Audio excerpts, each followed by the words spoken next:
लिए अपना समय बर्बाद किया। अब सीधे जाकर के ठाकुर जी के मंदिर में पहुंच जाओ और वहां भजन करो।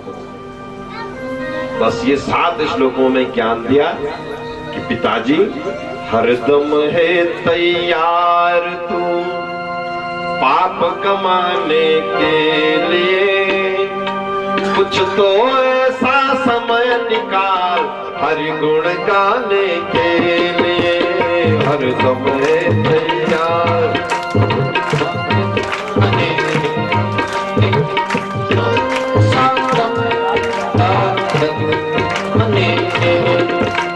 हरदम है तैयार तो पाप कमाने के लिए, कुछ तो ऐसा समय निकाल हरि गुण गाने के लिए।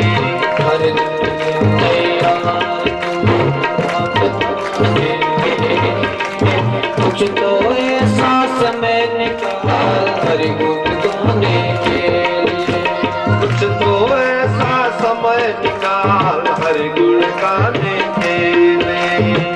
तो ऐसा हरि के लिए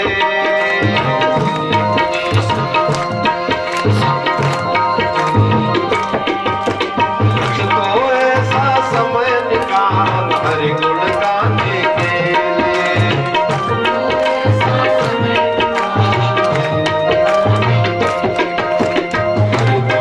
तैयार तो पाप कमाने के लिए,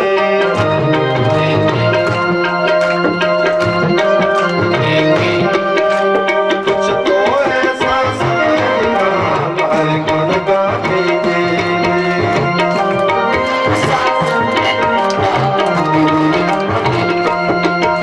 जब तक तेल दिए में बाती जगमग जगमग हो रहा, जगमग जगमग हो रहा। जब तक तेल दिए में बाती जगमग जगमग हो रहा। जब तक तेल दिए में बाती जगमग जगमग हो रहा। जल गया तेल निपट गई बाती ले चल हो रहा। चल गया तेल निपट गई बाती ले चल हो रहा।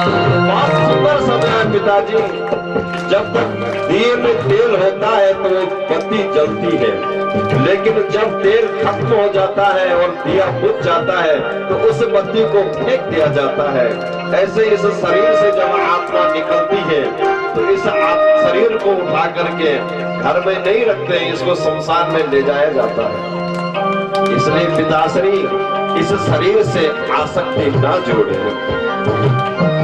जल गया तेल निपट गई बाती ले चल हरि गुण गाने के लिए। कुछ तो ऐसा समय निकाल हरि गुण गाने के लिए। हरदम है तैयार तो पाप कमाने के लिए। हरदम है तैयार तो पाप कमाने के लिए। कुछ तो ऐसा समय निकाल हरि गुण गाने के लिए। कुछ तो ऐसा समय निकाल हरि गुण गाने के लिए। अंतिम पास अपने पराये रोते हैं सब स्वार्थ के लिए। अपने पराये होते हैं सब स्वार्थ के लिए। कुछ तो ऐसा समय निकाल हरि गुण गाने के लिए। कुछ तो ऐसा समय निकाल हरि गुण गाने के लिए। समय निकाल हरि गुण गाने के लिए। तैयार तो पाप कमाने के लिए। हरदम है तैयार तो पाप कमाने के लिए। कुछ तो ऐसा समय निकाल हरि गुण गाने के लिए। कुछ तो ऐसा समय निकाल हरि गुण गाने के लिए। बस ये उपदेश करा गोकर्ण जी ने आत्मदेव जी को और कह दिया पिताजी धर्मम भजस्व सततम यजलोक धर्मा सेवस्य साधु पुरुष सेवस्य साधु पुरुषन यही काम तृष्णा अन्यास्य दोष गुण चिंतनमासु मुक्त्वा सेवा कथरसामहो नितराम पिबत्वा। पिताजी, ये शरीर कुटुंब कबीले पालने के लिए ही नहीं दिया था भगवान ने, संसार में रहने के लिए ही नहीं दिया था। अपितु ये शरीर इसलिए दिया था कि भगवान की खूब कथा सुनो। आज तक आपने कोई पुण्यादि कर्म नहीं किया, इसलिए पिताश्री अब चले जाइए। ठीक बात लग गई आत्मदेव जी को, अपने पुत्र गौकर्ण की ये बात जच गई और बोला बेटा क्या करूं, कहां जाऊं? बोले जा करके ओम नमो भगवते वासुदेव का जप करना, भागवत जी के 10वें स्कंद का पाठ करना, इसमें पिताजी मुक्ति है। और जो एक बार मुक्त हो जाता है फिर इसको इस संसार में नहीं आना पड़ता है, क्योंकि इस संसार में जो भी आता है उसको दुख ही दुख मिलता है। गौकर्ण जी के कहे अनुसार आत्मदेव जी घर छोड़ करके चले गए जंगल में, और वहां उन्होंने करदम के वृक्ष के नीचे आसन लगाई।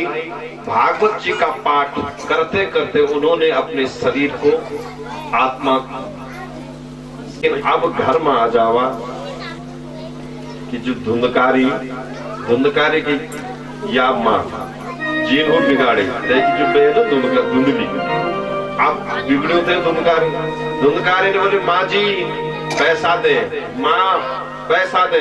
धुंधली ने कहा अरे अब कहाँ से दूंगी, जो कुछ था सब दिन और सब बिकाई थे और तू झूठ बोल रही है। आया धुंधकारी नशे में घर, उठाया डंडा, झूठ बोलती है, मारा अपनी माँ धुंधली के पीठ पर एक डंडा। अब बुढ़ापे में कोई डंडे की मार कोई सह सके? जवानी में तो चलो एक आध थप्पड़ कोई लगा भी दे, एक आध लट्ठी कोई मार भी दे तो सहन कर ले, लेकिन बुढ़ापे में तो हड्डियां कमजोर होती है। दुष्ट धुंधकारी आया घर में, माँ तो झूठ बोल रही है पैसा दे, और उसने कहा नहीं ये दारू पी रखी थी। मारा एक डंडा, सर पर बेहोश होकर के नीचे गिर गई। धुंधकारी ने यह भी नहीं देखा कि मेरी माँ गिर गई। घर के अंदर जो भी हाथ लगा भांडे बर्तन उनको बोरे में भर करके बेचने के लिए ले गया। जैसे ही होश आया धुंधली को, धुंधली का मूर्छा जैसा दूर गया, मूर्छित हो गई थी। धुंधली भयभीत हो गई कि अब फिर वो दुष्ट आएगा और फिर मुझे मारेगा। आज अपने काले कर्मों की सजा भोग रही है कि जो मैंने अपने पति के साथ कपट किया है, कितना बड़ा झूठ बोला कि बेटा मेरा है, बेटा तो बहन से लिया था। आज भगवान ने उसकी सजा मुझे दे दी है। भयभीत हो गई, डर गई, फिर आएगा मारेगा। सीधे गई कुएं में। गांव के बगल में एक कुआं था और धुंधली ने उस कुएं में छलांग लगा दी और मर गई। सीधा सा मतलब है कि आत्मदेव जी ने सत्संग किया तो अंत में जीवन सुधर गया। धुंधली ने सत्संग नहीं किया तो कुएं में जाकर के गिर गई, अंधकूप में गिर गई। ये प्रसंग से ये शिक्षा मिलती है। अब हरि कथा प्रेमियों, दूसरे दिन गांव में चर्चा चली कि आत्मदेव जी की पत्नी धुंधली ने कुएं में छलांग लगा दी। गांव वालों ने उसकी जो लाश थी वो रस्सों के सारे ऊपर निकाल दी। धुंधकारी को भी पता लगा कि माँ छलांग लगाने से मर गई, कुएं में गिर गई। फिर भी अपनी माँ की अंत्येष्टि कर्म करने के लिए नहीं आया। अपनी माँ की जो गति करना भी नहीं आई दुष्ट। लेकिन गोकर्ण घर में था। गोकर्ण जी खूब रोए, हे भगवान, आखिर गाय ने तो मुझे जन्मा है, लेकिन रोटी बना बना करके इसी माँ ने तो मुझे खिलाई है। बाल बचपन का इसने स्मरण किया, इस माँ की हाथ से बनी हुई रोटी से मैं पला, अपने कंधों से इस माँ की अंत्येष्टि करूंगा। अग्नि दान दिया, विधि विधान से क्रियाकर्म किए धुंधली के। और 13 दिन के बाद देखा अब यहाँ किसके लिए रहना है। पिताजी भी चले गए, माँ थी एक वो भी चली गई, अब मैं यहाँ नहीं रहूंगा। और गांव से गोकर्ण जी भी चले गए। अब अकेला बचा उस घर में केवल धुंधकारी। अब धुंधकारी ने क्या सोचा कि क्या खाऊंगा, कैसे रहूंगा। धुंधकारी गया एक दिन राजा के कोष में और वहां धाव बोला और खजाना लूट करके ले आया। और नगर में गया, उस नगर की जो सुंदर सुंदर गणिकाएं थी, 4 गणिकाओं को ले आया। गणिका बोलते हैं जो वैश्याएं होती है, जो देह व्यापार करती है।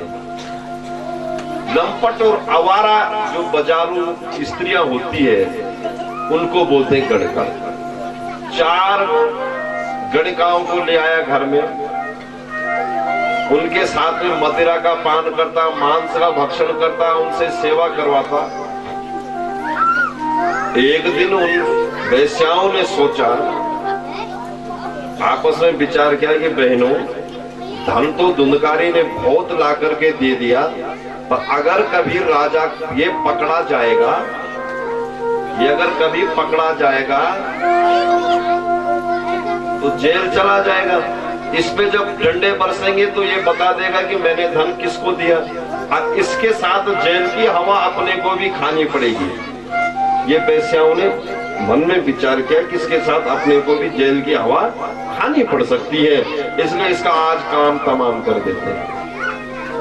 पहले धुंधकारी को वैश्याओं ने खूब दारू पिलाई, खटिया पर उसको लिटा दिया, 4 रस्सी के टुकड़े लिए, चारों में से 2 पैर पर की तरफ गई, 2 हाथ की तरफ, नशे में था। और प्यार प्रेम से उसको बोला तुम्हारी मालिश करते हैं आज ढंग से, और उसके हाथ और पैर बांध दिए चम खाट पर।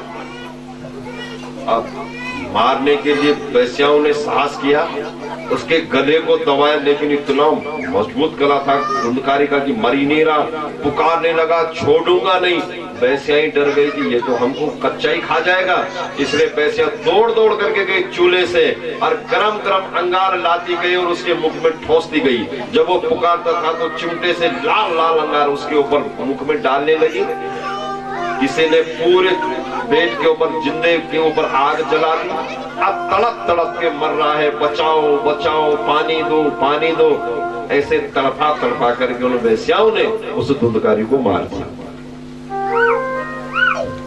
अब धुंधकारी मर गया, गोकर्ण जी भी घर से चले गए। अब धुंधकारी बन गया प्रथम नंबर का भूत, फर्स्ट क्लास का, प्रथम श्रेणी का प्रेत बन गया। दैत बनेगी धुंधकारी। अब तो गांव को और सताने लग गया। सारे गांव वाले परेशान हो गए कि हे भगवान, ये धुंधकारी ने जिंदा माँ भी सताए और अब मरेगी और आज भी सतू। अब भूत लगो मौके पर सारे गांव वाले सोच लगे इस धुंधकारी ने तबरी बेटी धुंधकारी सतोणो जबरी बेटी जन्म हुए ये वो और मरेगी भी। पहली थी मुझे क्षमता है कि चला डरे डूरे दे पुलिस में करो ना फोन कह करो ना तो डरा लो पर भूत हो गया कह देगी ना डर। अब इस धुंधकारी से कैसे बचेंगे? सारा गांव परेशान, पूरा क्षेत्र परेशान हो गया। रात के समय में कभी जैसे कहीं कुत्ता रोते हैं, कहीं बिल्ली की आवाज करता है, कहेगा बिल्कुल कांडा की कभी लाकड़ा की कभी टिम कांड लगे। सारा गांव बेचारों परेशान हुए। एक दिन गोकर्ण जी महाराज अपने घर आए। माताओं, जब 1 साल हो गया, 1 साल बाद वही फिर जो छोटे बालक थे ना गोकर्ण, जिसको गाय ने जन्मा था, गोकर्ण जी महाराज अपने गांव में आए। सोची गोकर्ण ने कि पिताजी भी चलेगी, माँ जी भी चलेगी, एक भाई धुंधकारी थे वो भी चलेगी, तो उसके का समाचार क्या होगा?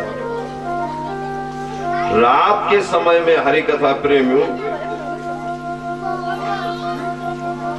जैसे ही गोकर्ण जी महाराज घर में आए तो रात को समय थे, घर की कोई सफाई नहीं कि हमारे मां जो छावे ना अपनो आसन लगाई अरसी तो धुंधकारी प्रेत बने, धुंधकारी प्रेत तो बने कभी जो छा डरावनी मुर्गे की आवाज बोल रहा, कभी नाग की तरह पुकार कर रहा, कभी सांप की आवाज बोल रहा, कभी बाघ की आवाज बोल रहा, कभी भैंस की आवाज बोल रहा। अब जैसा आवाज कर रहा तो गोकर्ण जी महाराज तो ज्ञानी थे, उनको लग गया कि ये कोई नीच आत्मा है। तुरंत गोकर्ण जी ने हाथ में जल लिया और जल को अभिमंत्रित किया, जल में मंत्र लगाया, कस्त्वाम कृतरो रात्रो गोकर्णोवाच। गोकर्ण जी ने उस सारे दृश्य को देख करके बैठ गए और कहने लगे कि कस्त्वाम कृतरो रात्रो कुतो यातो दशामिमा किमुआ प्रेता पिशाचो वा राक्षसोसीति संसना। तू कौन है? तू कोई प्रेत है कि राक्षस है कि भूत है, कोई दैत है जो इस प्रकार रात्रि को मुझे परेशान करता है? जैसे ही जल का छींटा दिया ऐसे धुंधकारी की आत्मा तड़पने लगी, हाहाकार करने लगा और दिख नहीं रहा। फिर वो आत्मा से आवाज आ रही और क्या कहा धुंधकारी ने? प्रेतोवाच अहम भ्राता त्वदीयोस्मि। मैंने इतने स्वकीयो नैव दोषेण, स्वयं के द्वारा इतने गंदे गंदे कर्म किए हैं कि इनके लिए मैं किसको दोष दूं? गोकर्ण, मुझे नर्क में भी कहीं जगह नहीं मिल रही है। मैं इतना बड़ा पापी हूं कि नर्क में भी मुझे जगह नहीं है। मैं जहां जाता हूं भैया मुझे कहीं जगह नहीं मिलती है। धरती पर जब मैं आना चाहता हूं तो मुझे ऐसा लगता है कि धरती तांबे का तवा बन गई है और साथ साथ सूर्य इसको तपा रहे हो। यमदूत मुझे नाना प्रकार की वेदना दे रहे हैं। भैया मैं बहुत पापी हूँ, इसलिए मेरा उद्धार करो, मेरे बारे में कुछ सोचो। वाता आहारेण जीवनम, मैं केवल वायु का ही भक्षण कर रहा हूँ और जैसी वायु हवा एक जगह टिक नहीं सकती है, मैं इसी प्रकार हवा के साथ साथ चल रहा हूँ, एक जगह स्थित नहीं हो सकता। नरक में भी जगह नहीं है। तो गोकर्ण ने कहा धुंधकारी, जब मैंने सुना कि तू भी मर गया तो मैं गोकर्ण गया जी में गया और गया जी में मैंने सबके लिए पिंड दान किए। तो क्या उस पिंड से भी तेरा, गया पिंड से भी तेरा उद्धार नहीं हुआ? तदर्थम तु गया पिंडो मया तत्ते विधानता तत्कथम नेव मुक्तोसी मया आश्चर्यमिदं भवा। मुझे बड़ा आश्चर्य हो रहा है कि गया जी में पिंड श्राद्ध दान करने से तो मुक्ति जरूर होती है, तेरी मुक्ति क्यों नहीं हुई? तब वो प्रेत कहने लगा, वो भूत कि हे गोकर्ण, हे भैया, गया श्राद्ध सते नापी, गया श्राद्ध सते नापी, मुक्तिर्मे न भविष्यति। एक नहीं गया में तुम अगर 100 श्राद्ध भी करोगे तो भी मेरी मुक्ति नहीं हो सकती है, क्योंकि मैंने इतने ज्यादा अपराध किए हुए हैं। उपायम परम कंचित्वम विचाराया सांप्रतम। कोई ऐसा उपाय करो जिससे मेरी मुक्ति हो जाए, जिससे मेरी मुक्ति हो जाए। इतना कहते हुए धुंधकारी हाहाकार करने लगे, बचाओ बचाओ, पानी दो पानी दो। गोकर्ण जी ने पुनः अपने हाथ में जल लिया, बोला हे प्रेत, अभी मैं थका हुआ हूं, यात्रा से आया हूं, कल तेरे बारे में कुछ उपाय किया जाए। अब गोकर्ण जी ने हाथ में जल लिया, सोचा कि अब ये भूत है, प्रेत है, प्रेत तो कुछ भी कर देगा, इसलिए हाथ में जल लिया और हाथ को जल में अभिमंत्रित करते हुए कहा, इदानी तू निज स्थानम मातिष्ठ प्रेत निर्भया। ए प्रेत, तू अभी अपने निज स्थान में चले जा, मुझे निर्भय होने दे, निर्भय होके मुझे विश्राम करना है। तन मनुक साधकम किंचित दाचरिष्ये विचार्य जाओ। जल का छींटा दिया, प्रेत अंतर ध्यान हो गया। गोकर्ण जी सो गए। प्रातःकाल गोकर्ण जी उठे, नहा धोकर के उन्होंने अपनी दिनचर्या से, जो दैनिक दिनचर्या थी उससे मुक्त, उससे निवृत्त होकर के ततो सर्वे सूर्यवाक्यम तन मुक्तो स्थापितम परम गोकर्ण स्तंभनम चक्रे सूर्यवेगस्य वेदा। भागवतकार कहते हैं हरि कथा प्रेमियों कि जब गोकर्ण जी ने सूर्य अर्घ्य दिया, अरे सूर्य से हाथ जोड़ के हे सूर्यदेव, मेरे भाई धुंधकारी की मुक्ति के लिए कोई साधन बताओ। तो सूर्यदेव का, सूर्य भगवान का रथ रुक गया। स्तवनम चक्रे सूर्य वेगस्य वेयदा। सूर्यदेव रुक गए और सूर्यदेव ने कहा, हे गोकर्ण, श्रीमद् भागवतान मुक्ति सप्ताहम वाचनम कुरु इति सूर्य वचा सर्वे धर्म रूपम तो विश्रुतः। हे गोकर्ण, अगर तू अपने भाई धुंधकारी को प्रेत तत्व से बचाना चाहता है तो श्रीमद् भागवतान मुक्ति, तो इसकी मुक्ति भागवत से होगी, बिना भागवत से इसकी मुक्ति नहीं होगी। तो हरि कथा प्रेमियों, आता हूं, क्या है भागवत, थोड़ा समझो। सूर्य ने कह दिया ना कि भागवत जी से धुंधकारी की मुक्ति होगी, तो भागवत से, ध्यान से सुनना कि भागवत जी से, श्रीमद् भागवत महापुराण से हरि कथा प्रेमियों, जो प्रेत है जिसको कहीं जगह नहीं मिलती है, उसको जब वो मुक्त हो सकता है तो क्या हम मुक्त नहीं हो सकते? हम तो जिंदा, जब मरी मन की मुक्त हुए सब हुए, तो क्या जिंदा मन की मुक्त नहीं हुए सब? हो सकता है। और अगर कोई इस तत्व को समझे और कोई इस कथा को सुने तो मुक्त हो जाएगा। सूर्य भगवान ने बोल दिया ना कि श्रीमद् भागवतान मुक्ति सप्ताहे वाचनम कुरु। हे गोकर्ण, तेरा भाई बहुत पापी, अधर्मी और नीच था, इसलिए तू श्रीमद् भागवत की कथा करेगा तो उसकी मुक्ति हो जाएगी। तो प्रथम श्रेणी का जो भूत और दैत्य है उसकी मुक्ति हो रही है। इतना बोलते सूर्यदेव भगवान रथ सहित अंतर ध्यान हो गए। फिर सूर्यदेव के बताए मार्ग पर गोकर्ण जी ने प्रातः काल गांव वालों को इकट्ठा किया। सारे गांव वासी इकट्ठे हुए, गोकर्ण जी के सामने कहने लगे, महाराज अब आप ही बताओ कि इस धुंधकारी से हमें मुक्ति कैसे मिलेगी, कैसे मिलेगी धुंधकारी से मुक्ति?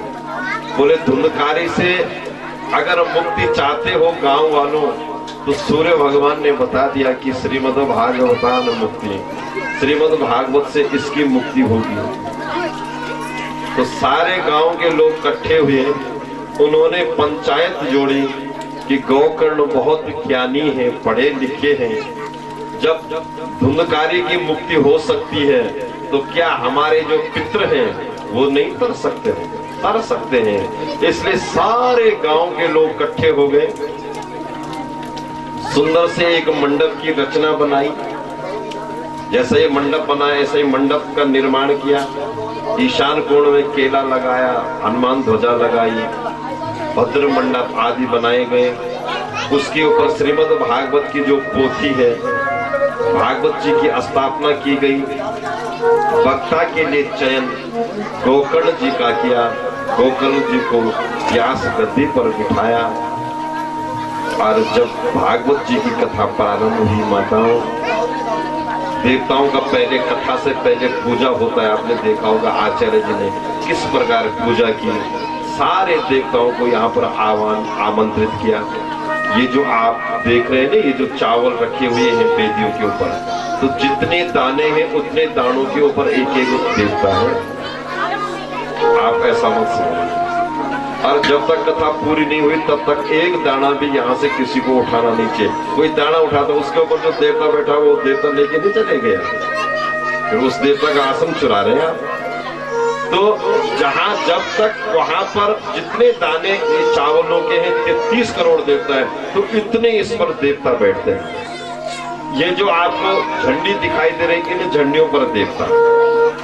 ये जो स्तंभ के लिए छोटी छोटी लकड़ी के टुकड़े लगा रखे, उन पर स्तंभ आदि देवता। ऐसे सब देवताओं का आवाहन किया, सब देवता आए, पर धुंधकारी नहीं आए। अब बात फंस गई कि जिस धुंधकारी के लिए ये सब कुछ किया जा रहा है और वो धुंधकारी तो आए ही नहीं। अब क्या किया जाएगा? फिर उसके बाद माताओं गोकर्ण जी ने फिर हाथ में जल लिया और प्रेता जयता नर इंद्रो वहा उग्र वहा सर्व जचतु, प्रेत आवाहन का मंत्र लगाने लगे। सप्रेतो भी तदायास लाया और उस बांस के अंदर सप्त ग्रंथि जो बांस था, उस बांस के अंदर जो खोखला रहता है, जगह रहती है, उसके अंदर प्रतिष्ठा कर दी धुंधकारी। फिर भागवत जी की कथा शुरू की। पहले दिवस की कथा हुई, एक गांठ फटी बांस की। दूसरे दिन की कथा हुई, दूसरी गांठ फटी। तीसरे दिन में तीसरी। सप्त ग्रंथि युतम तत्रा पश्यत कीचक मुच्छ्रितम विभेदनम। प्रथम दिवस की एक दिन में पहली गांठ, दूसरी, तीसरी, चौथी, पांचवी, छठी और जैसे सातवें दिन की कथा पूरी हुई तो क्या देखा? वो बांस फट गया और उसके अंदर से धुंधकारी प्रकट हो गया। कैसे? सफेद वस्त्र पहन करके, गले में तुलसी की माला है और हाथ जोड़ करके सब आयोजनकर्ताओं से और गोकर्ण जी के सामने हाथ जोड़ करके कहने लगा वो प्रेत क्या कि धन्या भागवती वार्ता प्रेत पीड़ा विनाशिनी तप्ता होपि तथा धन्य कृष्ण लोक फल प्रदा। हे गोकर्ण और हे ग्रामवासियों, आप धन्य हैं जिन्होंने इस आयोजन को किया। और मुझ जैसा महा बड़ा पापी और प्रेत धुंधकारी को भी तुमने इस कथा गंगा के छींटे से मुझे भी मुक्त कर दिया। हे कथा प्रेमियों और हे आयोजन करताओं, ऊपर देखो, ऊपर देखा तो एक बहुत बड़ा बेड़ा। तो गोकर्ण ने पूछ लिया कि इस बेड़े पे कौन बैठेंगे? बोले इस बेड़े पे जिन जिन लोगों ने यहाँ सेवा की है उनके पितरों के लिए भी वैकुंठ से भगवान ने विमान भेजा हुआ है। तो हरि कथा प्रेमियों, उस विमान पर धुंधकारी और जो जितने सेवा करने लोग थे सबके पितृ बैठ करके और पुष्प वृष्टि करते हुए दिव्य धाम को चले गए। बोले श्रीमद् भागवत महापुराण की सत्य। तो सब लोगों को एकत्रित होकर के सुंदर पहले वेदी का निर्माण करना चाहिए, फिर समिधा का संग्रह करना चाहिए। समिधा माने लकड़ी का संग्रह। भाई खाने पीने प्रसाद बनाने के लिए ईंधन तो चाहिए, लकड़ी चाहिए, उसका संग्रह करना चाहिए। और सारे गांव में भाईचारा और बड़े प्रेम से ठाकुर जी का संकीर्तन होना चाहिए। और अगर सकाम कथा होती है तो अपने पुरोहित जी से बड़ा सुंदर मुहूर्त मांगना चाहिए, पूछना चाहिए। और भागवत जी पर तो ये भी लिखा हुआ है और होना भी चाहिए कि रमोल आपके यहाँ भागवत कथा हो रही तो पुरोहित जी के साथ में सब परिवार पुरोहितानी जी को भी बुलाना चाहिए। भाई ब्राह्मण को सब परिवार यजमान के घर में रहना चाहिए। ऐसा सबको निमंत्रण देना चाहिए और सबको भावपूर्ण से सेवा करनी चाहिए। जो सेवा दिखे, कहीं पर झाड़ू दिख रहा है तो झाड़ू मारना चाहिए। कहीं देखा कि भैया ब्राह्मणों के वस्त्र हैं उनको धोना चाहिए। तो जो सेवा जहां पर दिखे वो सेवा करनी चाहिए। और अगर निष्काम कथा करनी है तो भगवान कृष्ण के नाम से ही जब इच्छा हो कथा सुनने की तो भगवान कृष्ण का नाम लेकर के और कथा को प्रारंभ कर देना चाहिए। अब आता है खान पान। तो वैसे हरि कथा प्रेमियों माताओं ध्यान से सुनना कि जब तक आपके घर गांव में कथा हो रही है तो तब तक गांव में कथा सुनने वाले को लहसुन प्याज इत्यादि का सेवन नहीं करना चाहिए, नहीं तो उस कथा का फल नहीं है। थोड़ा ध्यान से अबार पछाना ये तुम अबार तुम आगना ये। मतलब कथा सुनने का एक नियम है कि पवित्रता हो। जब कथा होती है गांव में, कथा सुनने का आप व्रत लेते हैं ना, उस समय लहसुन प्याज नहीं खाना चाहिए तो पूरा फल मिलता है। आप बोलोगे क्यों नहीं खाना चाहिए? क्योंकि लहसुन प्याज खाने से आलस्य ज्यादा आता है, नींद ज्यादा आती है। नींद आएगी तो कथा ध्यान में नहीं आएगी। लहसुन खाने से उन्माद बढ़ता है, जो सुनोगे वो याद ही नहीं होता है। और एक जो प्रसाद होता है उसको पवित्र ढंग से खाना चाहिए। थोड़ा सा जगह बोला अगर तुम 4 रोटी खाना तो 3 खाने जो कथा सुनो। हाथ खड़ा करना, बिल्कुल संकोच नहीं करनी। निकुंज में विराजे घनश्याम राधे राधे, निकुंज में विराजे घनश्याम राधे राधे, निकुंज में विराजे घनश्याम राधे राधे, घनश्याम राधे राधे, राधे राधे राधे घनश्याम राधे राधे, राधे राधे राधे घनश्याम राधे राधे, कुंज में विराजे घनश्याम राधे राधे, कुंज में विराजे घनश्याम राधे राधे, कुंज में विराजे घनश्याम राधे राधे, कुंज में विराजे घनश्याम राधे राधे, राधे राधे राधे घनश्याम राधे राधे, राधे राधे राधे घनश्याम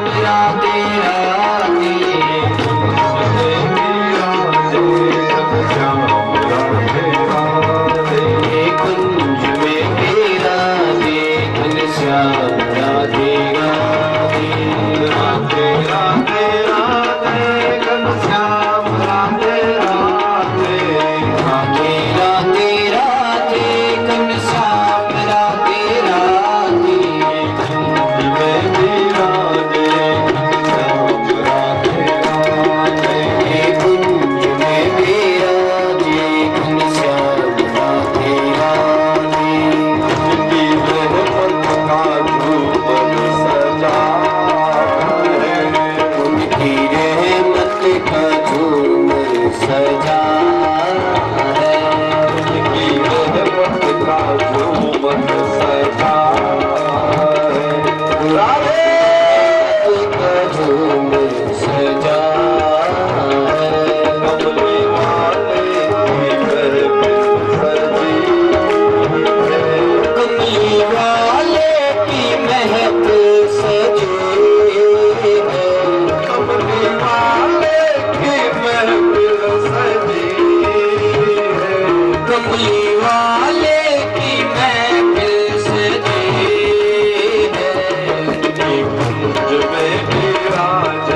सत्य परंपरा की जय। नमः पार्वती पतये हर हर महादेव।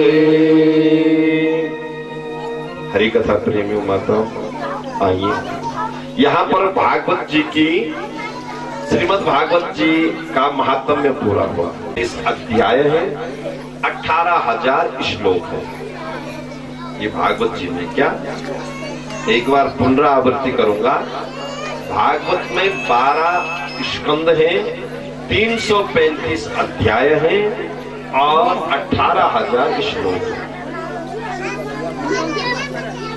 तो आइए माताओं, प्रथम स्कंद में मैं प्रवेश कर रहा हूँ श्रीमद् भागवत जी के। बोले श्रीमद् भागवत महापुराण की। ओम नमो भगवते वासुदेवाय। जन्माद्यस्य यतोऽन्वयादितरितश्चार्थे स्वविघ्नः स्वराट् तेने ब्रह्महृदयायादि कवये मुह्यन्ति यत्सूरयो तेजो वारिमृदां यथा विनिमयो यत्र तृषगो मृषा धाम्ना स्वेन सदा निरस्तकुह्यकम् सत्यं परं धीमहि सत्यं परं धीमहि। संसार ऐसा है, सबसे पहले मरीमर्चिका का उदाहरण दिया। हम लोगों कभी बाहर पानी का बंटा रखते हैं, घड़ा रखते हैं, पानी का भरा हुआ बर्तन रखते हैं और उसमें सूर्य का प्रतिबिंब दिखता है, नहीं दिखता, ऐसा लगता है कि इस पूरे इस जल के बर्तन में सूर्य भगवान आ गए। तो सूर्य पृथ्वी से हजारों गुना बड़ा है, पृथ्वी से सूर्य कई गुना बड़ा है, पृथ्वी से सूर्य इतना बड़ा है। तो इतना बड़ा सूर्य क्या हमारे इतने छोटे बर्तन में आ सकता है? नहीं आ सकता। तो जैसे वो सूर्य का प्रतिबिंब दिख रहा है, सूर्य का प्रतिबिंब उस बर्तन में दिख रहा पर उसमें सूर्य नहीं है, ये केवल एक भान है। ऐसे ये संसार है, इसको हम समझते हैं ये संसार हमारा है, अपना है, लेकिन हम इस संसार में, ये संसार अपना नहीं है। दूसरा उदाहरण,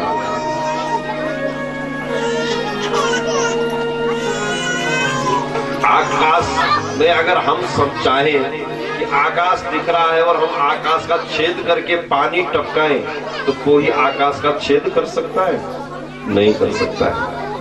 मृग जब दौड़ता, खरगोश जब दौड़ता है तो खरगोश दौड़ते हुए कान खड़े करता है और ऐसा लगता है कि सींग वाला खरगोश जा रहा है, लेकिन खरगोश में सींग नहीं होते। मरीमर्चिका जब गर्मी में, अत्यधिक गर्मी जब पड़ती है, रेगिस्तान में धूप जब तपती है तो रेत ऐसा दिखता है जैसा जलाशय होगा। मृग उसके जल समझ के दौड़ लगाता है, लेकिन उसको जल की एक बूंद नहीं मिलती है।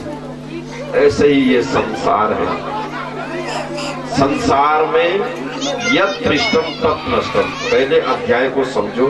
जो दिखाई दे रहा है सब परिवर्तनशील है, सत्य दिखता नहीं है। मैं आपको देख रहा हूं, आप मुझे देख रहे हैं, लेकिन क्या दिख रहा है? मैं आपको देख रहा हूं, आप मुझे देख रहे हैं, एक दिन इस शरीर को चला जाना है, ये पंडाल दिख रहा है, 7वें दिन ये उतर जाएगा। पेड़ पौधे दिख रहे हैं, एक दिन पेड़ गिर जाएगा। तो आंखें जो देखती है वो सत्य नहीं देखती है। यत् दृष्टम तत् नष्टम, जो दिखाई देता है वो परिवर्तनशील है, सत्य नहीं है। सत्य क्या है? सत्य को समझो। सत्य क्या है?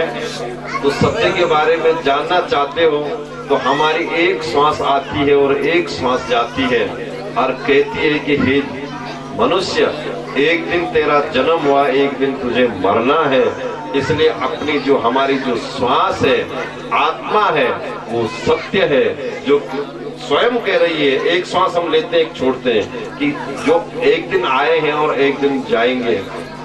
आए इस झूठे संसार में थे, और अगर सदकर्म करेंगे तो जाएंगे अपने असली घर। ये शिक्षा प्रथम अध्याय से मिलती है। और अब आए हरि कथा प्रेमियों माताओं, बोले श्रीमद् भागवत महापुराण की जय, सत्य परंपरा की जय। नमः पार्वती पतये, हर हर महादेव।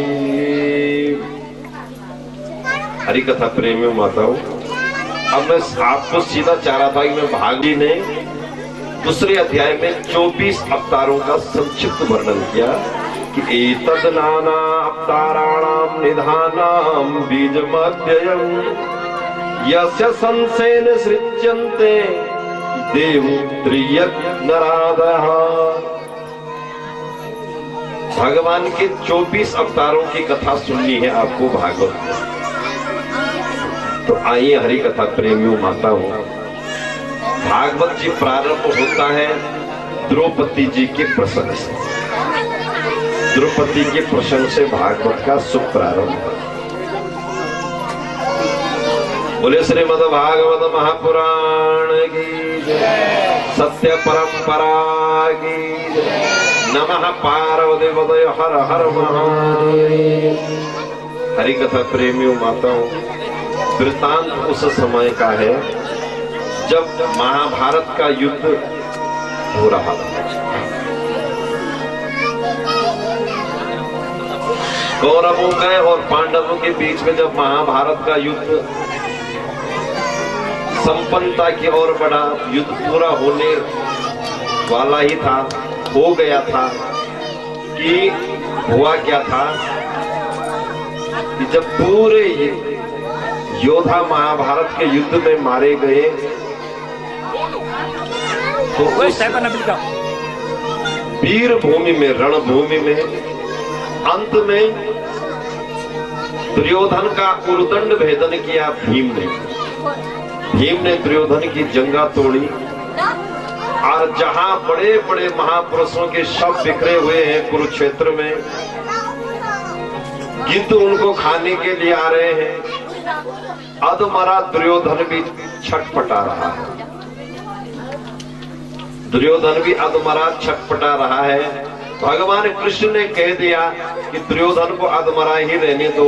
आज विजय की पहली रात्रि है पांडवों, आज विजय की पहली रात्रि है, और मैं इस पहली रात्रि को दूसरी अच्छी जगह मनाएंगे। पांचों पांडवों को भगवान श्री कृष्ण लेके चले गए।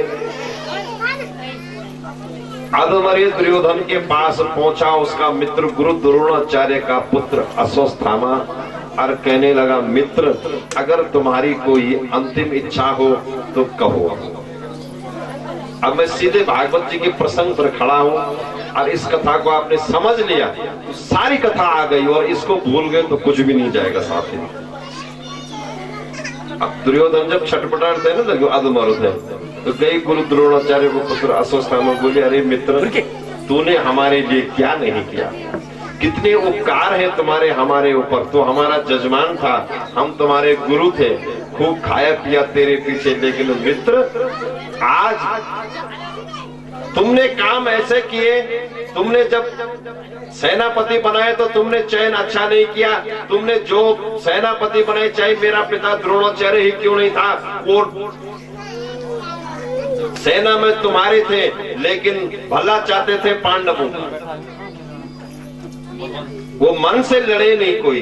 आपने मुझ जैसे को सेनापति बनाया हुआ होता तो आज ये दिन देखना नहीं पड़ता।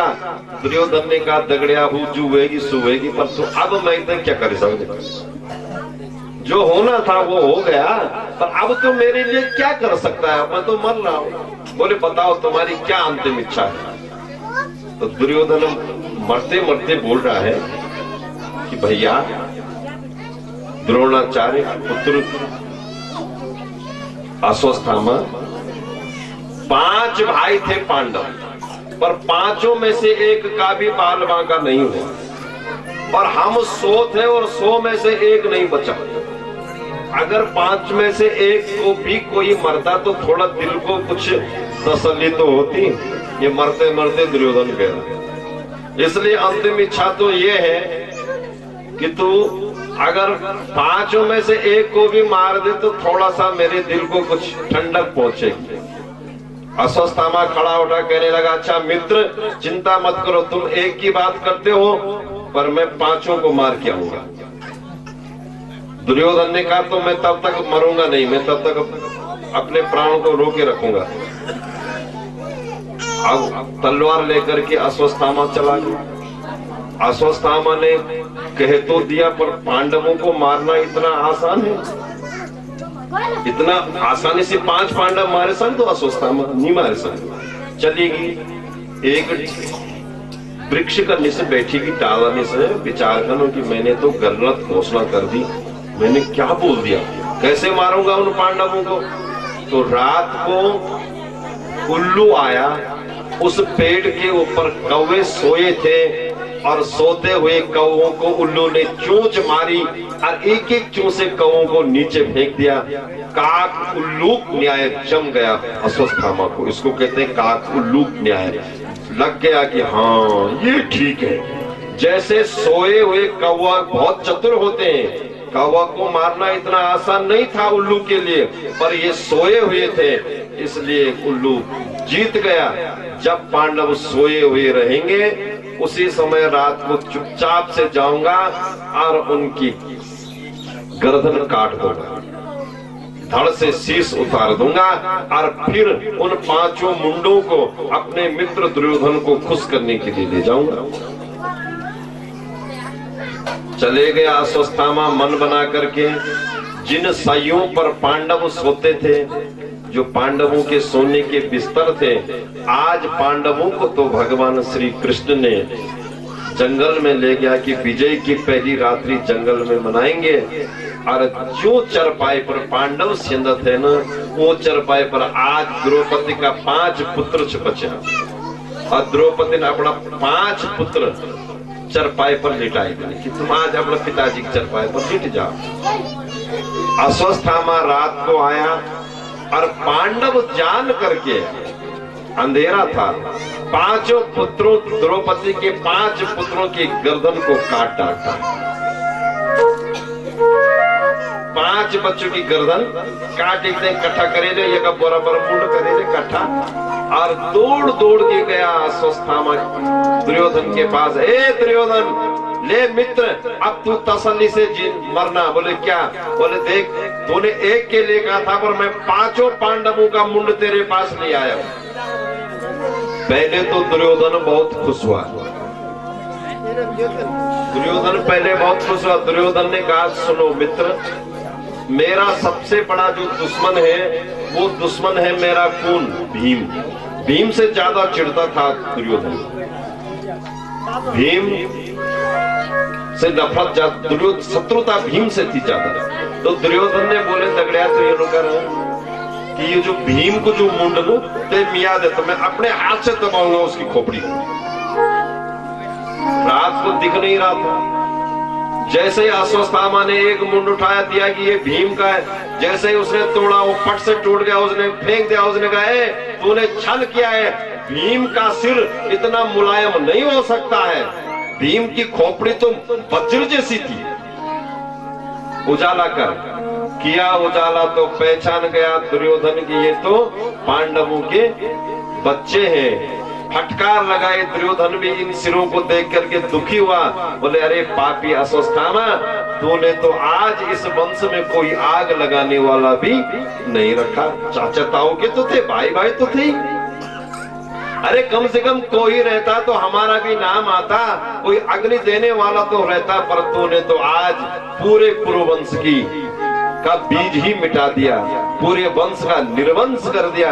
उस दुख से दुर्योधन मर गया। अब दुर्योधन भी मर गया। अश्वत्थामा घबरा गया कि अब मेरा क्या होगा, मुझे कौन बचाएगा। पांडव अब छोड़ने वाले नहीं, इसलिए अश्वत्थामा ने देखा कि मित्र दुर्योधन मर गया, वो भी वहां से भाग गया। सुबह हुआ, प्रातः काल, द्रौपदी जब अपने पुत्रों को, बच्चों को जगाने के लिए गई, जैसे ही कमरे पर गई, बिस्तर खून से लथपथ हो रखे हैं, चदरें हटाई, देखा तो धड़ पड़े हुए हैं और 5 बच्चों के सिर गायब है। गला काट करके तो ले गया था अश्वत्थामा। जोर से पुकारा, हे श्री कृष्ण, हे श्री कृष्ण, हे श्री कृष्ण, हे द्वारिकाधीश। आप कहते थे भैया मैं सदैव बहिना द्रौपदी तेरे साथ हूं, क्या साथ निभाया? 5 पुत्र थे और 5 में से एक की भी रक्षा नहीं कर पाई। जोर से द्रौपदी सिर पीट पीट करके रोने लगी। द्रौपदी की चीख दूर दूर तक सुनाई दी। पांडव आ गए, सारी सभा दुख में डूब गई। सारे पांडव समाज शोक में बैठ गए। अर्जुन खड़ा उठा। कृष्ण भगवान बार बार द्रौपदी के केस पकड़ रहे हैं, बहिना शांति रख, शांति रख। जब तक खून था, खून छटपटाई, चुपचाप मौन हो गई। अब न अन्न खा रही, न पानी पी रही द्रौपदी 5 पुत्रों के वियोग में। अर्जुन खड़ा उठा। अर्जुन ने कहा, मैं आज प्रण करता हूं कि जिसने मेरे 5 बच्चों को मारा है, मैं उसका गर्दन काट करके द्रौपदी के पास ले आऊंगा। अर्जुन खड़ा उठा, हाथ में धनुष बाण लिए, रथ पर जैसे ही बैठे तो अश्वत्थामा के पैरों के छाप चिन्ह मिल गए। इस रास्ते भागा है कातिल, पहचान गए ये काम अश्वत्थामा का है। उसी समय हरि कथा प्रेमी माताओं रथ को उसी मार्ग से दौड़ा जहां अश्वत्थामा भागा था। यहां घोर जंगल में जब अश्वत्थामा का पीछा करते करते अर्जुन पहुंचे और अश्वत्थामा को आहट महसूस हुई कि मुझे कोई पकड़ने के लिए आ रहा है, तो उसने तुरंत ब्रह्मास्त्र छोड़ दिया। वो ब्रह्मास्त्र जब काल बनकर के अर्जुन के चारों ओर घूमने लगा, आज अर्जुन ने देखा अब इस ब्रह्मास्त्र से मेरी रक्षा कौन करेगा। तुरंत पुकारने लगे, कृष्ण कृष्ण महाबाहु भक्तानां भयंकरा त्वमेको दयमानाना मब्बरगो से संस्कृति। हे श्री कृष्ण, अब इस काल चक्र से आप मेरी रक्षा करो। भगवान श्री कृष्ण चक्र सहित आ गए और कह दिया कि हे अर्जुन, अश्वत्थामा ब्रह्मास्त्र फेंकना जानता है लेकिन उसको समेटना नहीं जानता है, और तुझे ब्रह्मास्त्र चलाने का भी ज्ञान है और उस ब्रह्मास्त्र को संभालने का भी ज्ञान है। तुम ब्रह्मास्त्र की पूर्ण विद्या जानते हो। अब जैसा जो विद्वान होगा उससे, कोई वेद पाठी होगा तो उससे वेद पाठी बात कर सकता है, कोई धनुष बाण से लड़ने होगा तो उसके सामने धनुष बाण वाला ही चाहिए, गदा युद्ध वाले से गदा युद्ध को भिड़ाने में धर्म नीति यही कहती है। तो वो ब्रह्मास्त्र फेंक रहा तो तुम भी ब्रह्मास्त्र फेंक दो। अर्जुन ने भी ब्रह्मास्त्र फेंका, दोनों ब्रह्मास्त्र आप में भिड़ गए। भगवान कृष्ण ने दोनों ब्रह्मास्त्रों को शांत किया। दौड़ करके गए अर्जुन, और जो भाग रहा था अश्वत्थामा, अब पकड़ा अश्वत्थामा को, और जिस प्रकार रस्सी से पशु को बांध करके लाते हैं ऐसे ही रथ पर रस्सी से बांध दिया अश्वत्थामा को, पशु की नाई, और घसीटते हुए द्रौपदी के पास ले आए। बोले, हे द्रौपदी, ये है तेरे 5 पुत्रों का हत्यारा, इसने मारे हैं तेरे 5 पुत्र। लेकिन सज्जनों, यहाँ पर द्रौपदी का जो चरित्र है वो बहुत बड़ा कारुणिक चरित्र है। द्रौपदी ने कहा, महाराज, द्रौपदी कुछ नहीं बोल रही थी, चुप थी दुख में, और जैसे अश्वत्थामा को देखा कि पशु की तरह बांध करके लाया अर्जुन ने अश्वत्थामा को, अश्वत्थामा को देखते ही द्रौपदी ने क्या कहा अर्जुन से, स्वामी उवाच चासहन्तस्या बन्धनां नयनां सती मुच्यतामेषां ब्राह्मणो नितरां गुरुः। छोड़ दो महाराज, छोड़ दो, छोड़ दो, छोड़ दो। अर्जुन ने कहा क्या छोड़ दो? द्रौपदी का जो चरित्र इस प्रसंग में बहुत कारुणिक चरित्र है।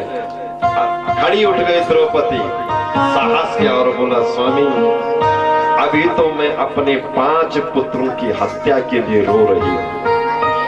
अगर तुम अश्वत्थामा को मारोगे तो इसकी मां गुरु द्रोणाचार्य की पत्नी कृपी जो विधवा हो रखी है, द्रोणाचार्य तो मर गए युद्ध में, हमारे पास आकर के रोएगी। उसको मारने से दुख ज्यादा बढ़ेगा, कम नहीं होगा। इसलिए महाराज मुच्यता ब्राह्मणो नितरां गुरु उवाच चासहन्तस्या बन्धनां नयनां सती। महाराज छोड़ दीजिए, मत मारो। अर्जुन ने कहा देवी नहीं, इसने हमारे बच्चों को मारा। द्रौपदी ने कहा ये तुम्हारे गुरुजी का पुत्र है, और कितने उपकार उस गुरुजी के तुम्हारे ऊपर अर्जुन, जिसने अपने पुत्र को ब्रह्मास्त्र चलाने की विद्या नहीं सिखाई और तुम्हें विद्या सिखाई है। पुत्र से बढ़कर जो तुमको मानते थे, आज तुम उसी गुरु के पुत्र का वध कर रहे हो। ये नीति नहीं कहती है स्वामी, ये धर्म मर्यादा के विरुद्ध है। और अगर तुम इसको मारते हो तो ब्रह्म हत्या और लगेगी। इसलिए मैं नहीं चाहती हूं कि ब्रह्म हत्या का कलंक तुम्हारे माथे पर लगे। तीसरी बात, स्वामी मेरे 5 बच्चे मर गए तो मुझे मेरे 5 पति हैं। द्रौपदी के कितने 5 पति हैं? मेरे तो 5 पति हैं, उनका सहारा तो मुझे है, लेकिन इसकी मां तो किसका सहारा होगा? वो किसके सहारे जिएगी? अगर तुम उसके, वो तो विधवा हो गई है, मुझे तो 5 पतियों का सहारा है, पर इसकी मां का तो यही सहारा है, इसलिए इसको छोड़ दो। अर्जुन भीम खड़ा हुआ, भीम ने कहा नहीं नहीं अर्जुन, ये आतताई है और आतताई को मारना अधर्म नहीं है। युधिष्ठिर खड़े हुए, युधिष्ठिर ने कहा जो द्रौपदी कह रही है वो ठीक कह रही है। अब अर्जुन क्या करे, भीम की माने कि द्रौपदी की माने? कृष्ण के पास गए और कृष्ण से पूछा अब मुझे क्या करना चाहिए? बोले भीम ने सही कहा कि आतताई को मारने जो बाल हत्या करता है, स्त्री समुदाय में कन्याओं का अपहरण करता है, वो आतताई होते हैं। आतताई का मारने का कोई पाप नहीं होता है। माता शिशूनां निधनां सुतानां निशम्य घोरं परितप्यमानम्। आतताई को मारने का कोई पाप नहीं है। और जो द्रौपदी कह रही है वो भी सही कह रही है। अर्जुन ने कहा हे केशव, तुम न इधर के न उधर के, तुम्हारी बात पर तुम तो हमेशा ऐसी लटपटी बात करते हो। मुझे बताओ क्या करना चाहिए? बोले ऐसा करना चाहिए कि ब्राह्मण का अपमान ही उसकी हत्या है। ब्राह्मण का अपमान कोई अगर अपने घर में करते है तो समझो ब्राह्मण को मार दिया। ब्राह्मण का अपमान ही उसकी हत्या है, इसलिए उसको सभा से निकाल दे और उसके माथे में जो मणि है उस मणि को निकाल दो। अर्जुन ने माथे पे जो मणि थी उसको निकाल दिया, सभा से अपमानित करके निकाल दिया, अश्वत्थामा को भगा दिया। अगर मार देते तो बड़ी बात नहीं, लेकिन अगर कहीं मर जाए आदमी तो चलेगा, लेकिन कहीं अगर बेइज्जती हो गई बहुत बड़ी तो क्या करोगे?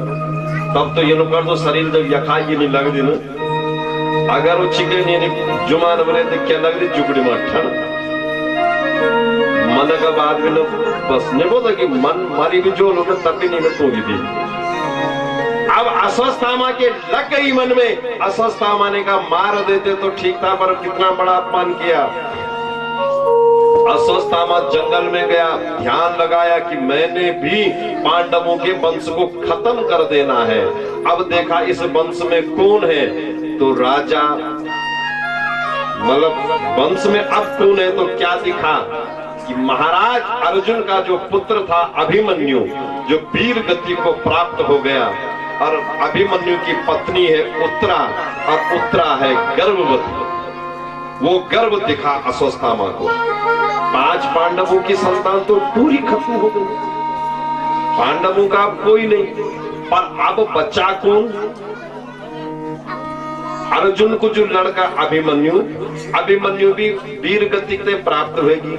अभिमन्यु की पत्नी उत्तरा, श्रीमती उत्तरा देवी, जो अभी 18 साल की लड़की है, गर्भवती है और विधवा हो गई, उसके पेट में बच्चा पल रहा है पांडवों का वंशज, उसको खत्म करना है। ब्रह्मास्त्र उठाया और उस ब्रह्मास्त्र का उद्देश्य था कि उत्तरा के गर्भ को नष्ट करना। तो हरि कथा प्रेमियों, जब ब्रह्मास्त्र काल बन करके आया, अस्वस्थामा के द्वारा भेजा गया उत्तरा के कक्ष में, उत्तरा का कमरा पर जब सिंधित है उत्तरा, काल बन करके जब मंडराने लगा, तो उत्तरा समझ गई कि ये ब्रह्मास्त्र मेरे गर्भ को खत्म कर देगा।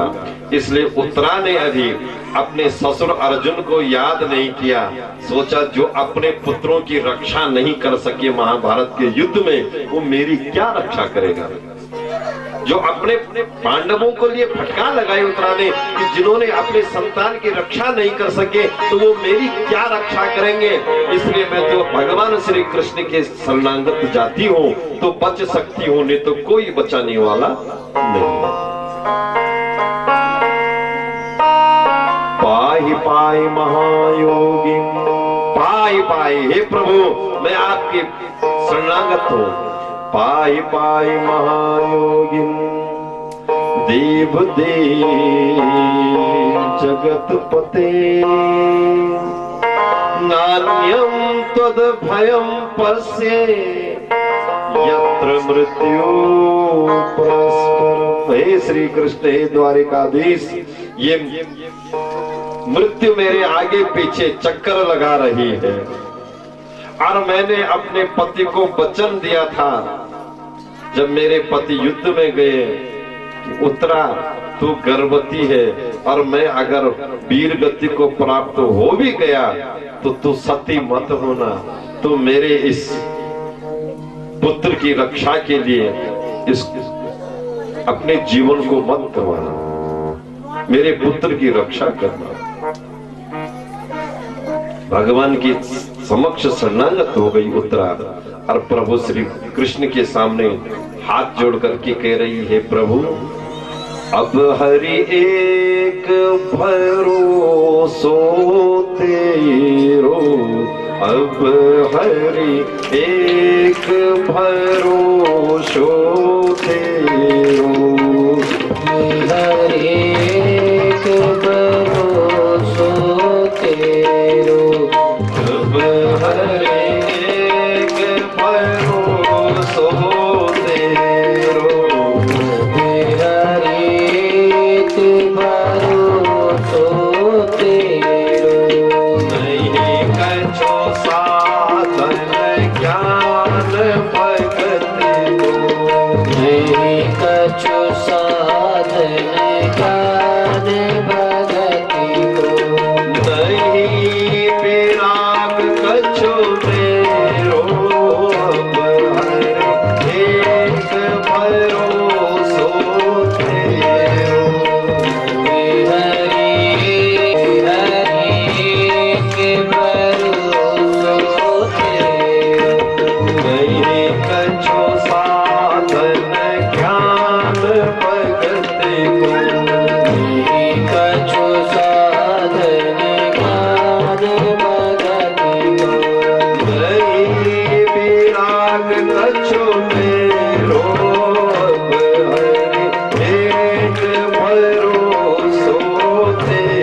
द्वारिकाधीश भगवान श्री कृष्ण चंद्र जी उत्तरा का गर्भ मां भगवान प्रवेश करदा और गर्भ का बहर सुरक्षा कवच को रूप पड़े देता स्वयं और जो ब्रह्मास्त्र पेट में पहुंचो वो ब्रह्मास्त्र पेट में ही भगवान ने अपनी शक्ति से ब्रह्मास्त्र को नष्ट कर दिया। उत्तरा आप भगवान श्री कृष्ण हस्तिनापुर की राजगद्दी पर विराजमान करता धर्मराज युधिष्ठिर थे। बोले युधिष्ठिर महाराज की। युधिष्ठिर महाराज हस्तिनापुर की गद्दी पर विराजमान हो गए। अब भगवान श्री कृष्ण बोले पांडवों भाइयों आप बुआ के बेटे हैं। कृष्ण और पांडवों का रिश्ता था कि मामा और बुआ के थे। पुफेरा ममेरा, एक पुफू का एक मामा, तो पुफू का लड़का था पांडव। अब मैं अपने धाम को जाता हूँ। कहाँ? द्वारिकापुरी में जाता हूँ। अब मुझे द्वारिकापुरी जाना है। ठीक है, पर युधिष्ठिर महाराज ने कहा हे श्री कृष्ण हमारे एक दादाजी हैं जिनको इच्छा मृत्यु का प्रदान है और वो है कौन? भीष्म पितामह। हमारो एक दादा छे भीष्म पितामह और भीष्म पितामह जो छा अभी बाणों की सैया पर लेके उत्तरायण की प्रतीक्षा क्यों सड़े कि कब उत्तरायण हो लू और उत्तरायण में मैं कब अपने शरीर को त्यागूंगा।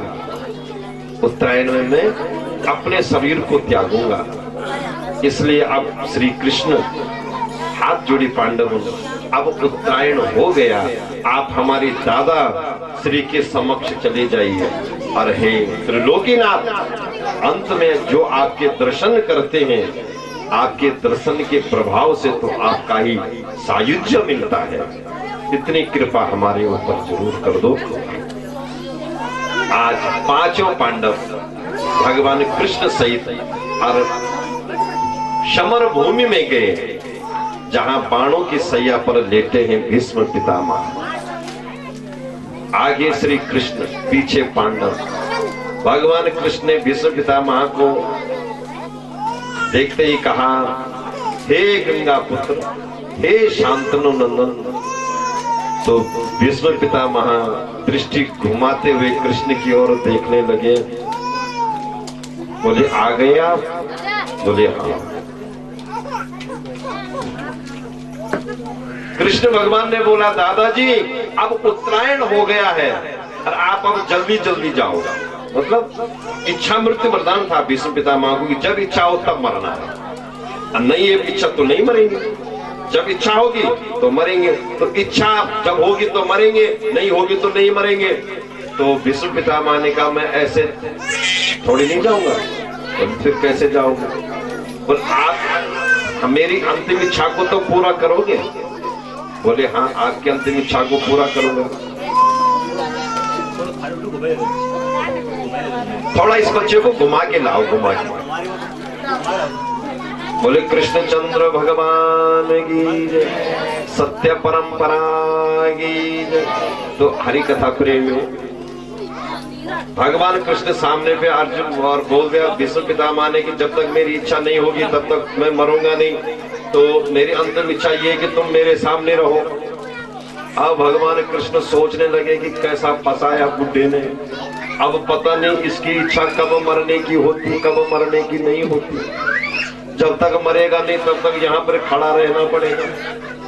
अब भगवान कृष्ण खड़े हो गए। भीष्म पितामह ने कहा केशव ऐसा नहीं होना खड़ा और हंसते हो, ये मुझे तुम्हारी जो लाल चेहरा है वो हंसते हुए दिखना चाहिए।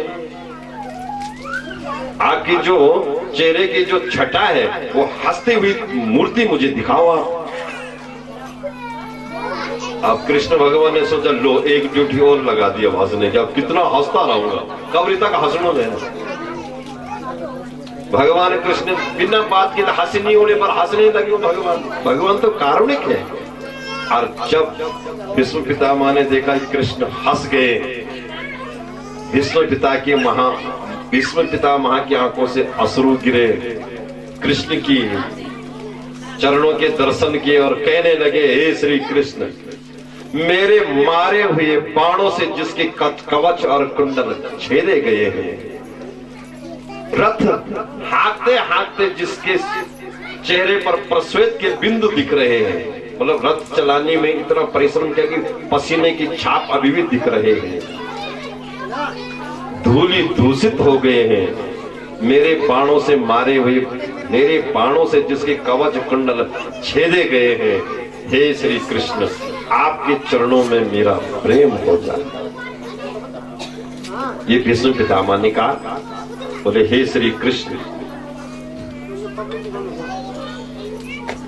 आज मुझे पता चला कि अगर मालिक कहता है और नौकर करता है तो ये तो हमेशा प्रकृति का नियम है कि जो मालिक कहता है वो नौकर करते हैं। पर पहली बार देखा कि मालिक नौकर कह रहा है पर मालिक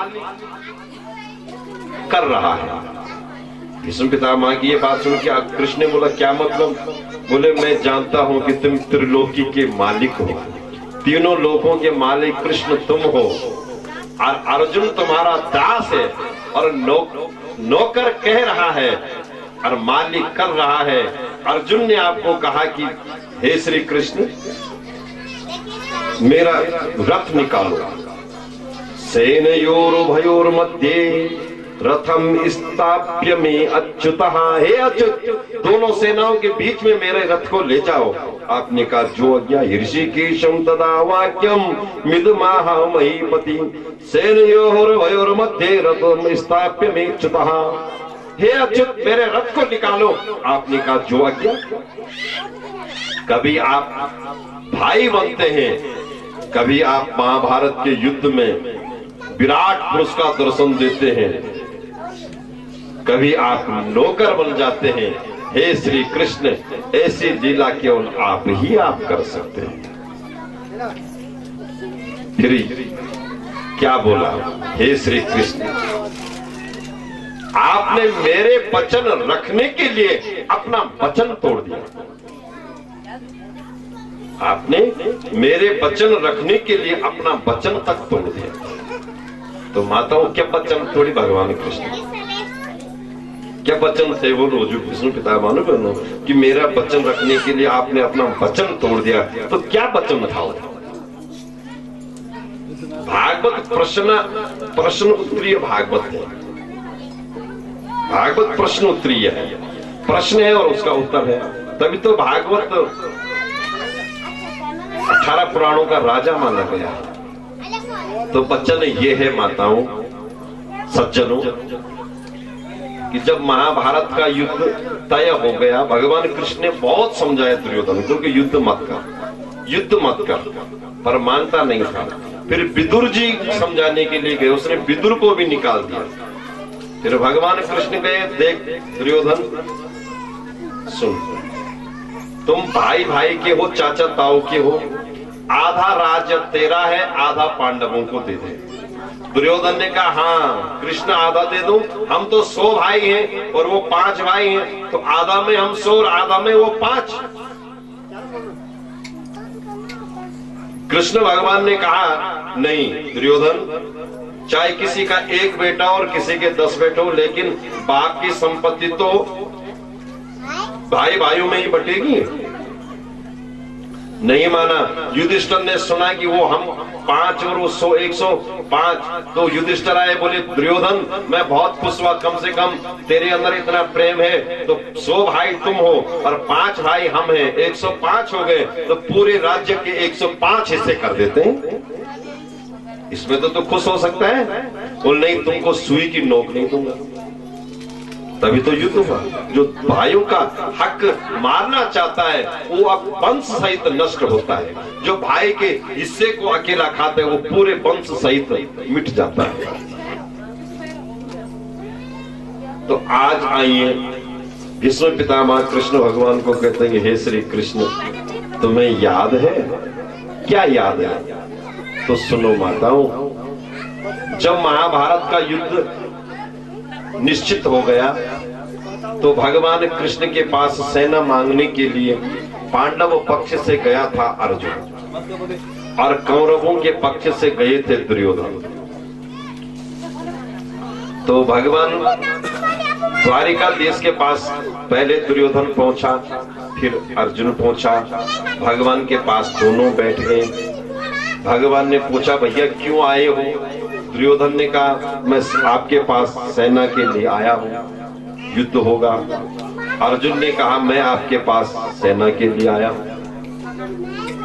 तो भगवान कृष्ण ने कह दिया कि भैया तुम दोनों सुनो, एक तरफ मेरी नारायणी सेना लड़ेगी, भगवान की जो नारायणी सेना है, एक तरफ मेरी नारायणी सेना युद्ध करेगी और एक तरफ मैं युद्ध करूंगा। लेकिन मैं जिस दल के साथ जाऊंगा, जिस पार्टी में जाऊंगा, मैं हथियार नहीं उठाऊंगा, मैं बिना हथियार का रहूंगा। और जो मेरी नारायण सेना वो खूब हथियार उठा के लड़ेगी। तो दुर्योधन ने मन में विचार किया कि जब इसने हथियार नहीं उठाना है तो इसकी पूजा करनी है। वहां तो रणभूमि में तो योद्धा चाहिए, हथियार उठाने वाले चाहिए, वहां तो धनुष बाण तलवार उठाने वाला चाहिए। तो दुर्योधन अपने को समझदार समझ के कहने लगा कि अच्छा तो ठीक है, आप ऐसा करो कि अपनी नारायणी सेना मुझे दे दो। तो भगवान खुश हो गए कि ले जा। और अर्जुन ने भगवान कृष्ण को कहा, आप हमारे साथ आ जाओ। तो कृष्ण भी यही चाहते थे और अर्जुन भी यही चाहते थे। खुश होकर के आया दुर्योधन अपने दल में, कौरव दल में, और खिलखिला करके हंस रहा है विष्णु पितामह के सामने। विष्णु पितामह ने पूछ लिया दादाजी ने कि दुर्योधन बता क्यों हंस रहा है? बोले, दादा आज हमारी विजय निश्चित है, हमको अब कोई महाभारत के युद्ध से जीतने से रोक नहीं सकता। बोले, कैसे? युद्ध हुआ ही नहीं। बोले, जानते हो केशव कृष्ण अर्जुन पांडवों के साथ चले गए और उसने प्रण कर दिया कि मैं हथियार नहीं उठाऊंगा पूरे महाभारत के युद्ध में, और बिना हथियार उठाए जीत दिला दूंगा। इतना सुन के विष्णु पितामह की आंखें लाल हो गई, क्रोध से चेहरा ताम्र वर्ण हो गया और कहने लगा, रे नालायक, जानता है कि वीर पुरुषों की और क्षत्रिय की आज यदुनंदन ने बड़ी भारी मजाक उड़ाई है। क्या मतलब था? बोले, बिना हथियार जीत दिलाने का मतलब है कि वो हमको वीर न समझ करके कायर समझता है। नालायक ये क्यों नहीं समझता? चढ़ाने से कोई नहीं करता, चढ़ाने से कोई नहीं करता, चढ़ाने से कोई नहीं करता, चढ़ाने से कोई नहीं करता। मछली क्यों नहीं तरती जिसका जल में वास है? मछली क्यों नहीं तरती जिसका जल में वास है? मछली क्यों नहीं तरती जिसका जल में वास है? मछली क्यों नहीं तरती जिसका जल में वास है?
नहीं तरती जिसका जल में वास है।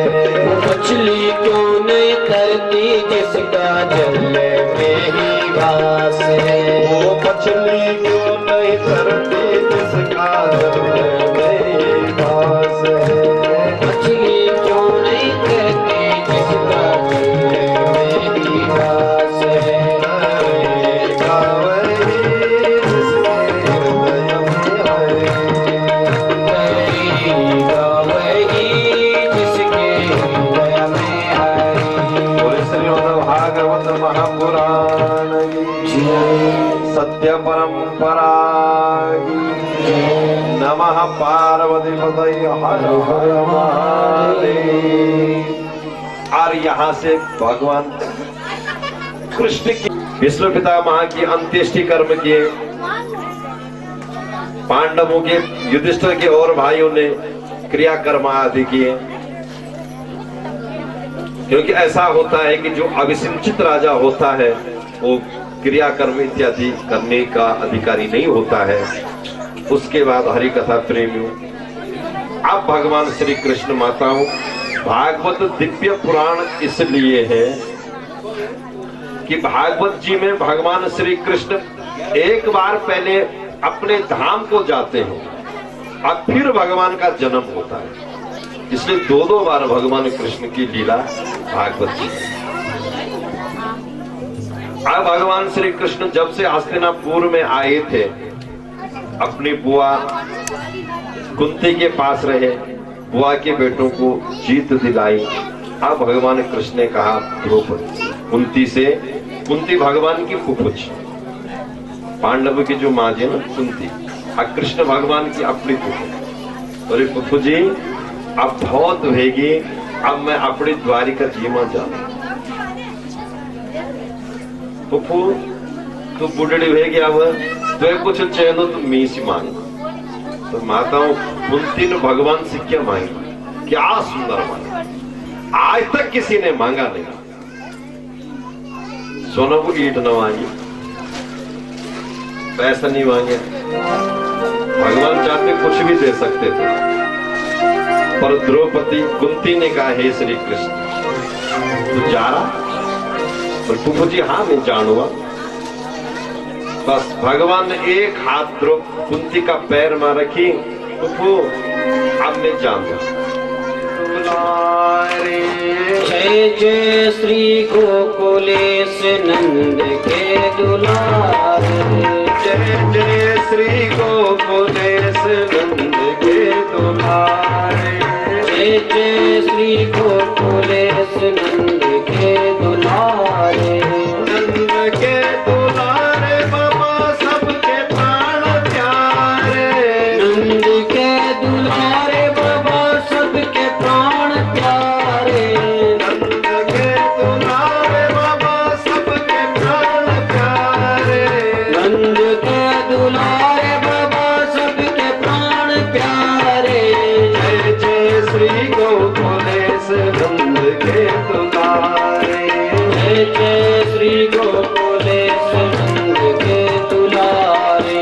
जय जय श्री गोकुलेश नंद के दुलारे।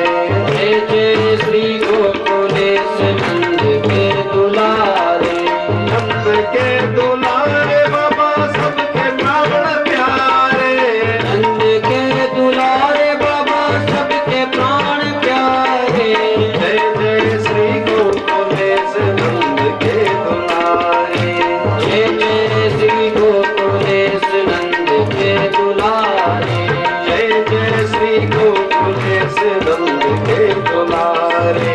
जय जय श्री गोकुलेश नंद के दुलारे। बोले कृष्ण चंद्र भगवान की जय। और भगवान श्री कृष्ण आ गए द्वारिकापुरी में। बोले द्वारिकाधीश भगवान की जय। आइए द्वारिका में जैसे ही भगवान श्री कृष्ण पहुंचे तो भगवान के पीछे पीछे द्वारिकापुरी में जो गंधारी ने श्राप दिया था वो श्राप भी पहुंच गया। गंधारी ने श्राप दिया था ना। अच्छा माताओं एक बात पूछो तो मैं तुमसे,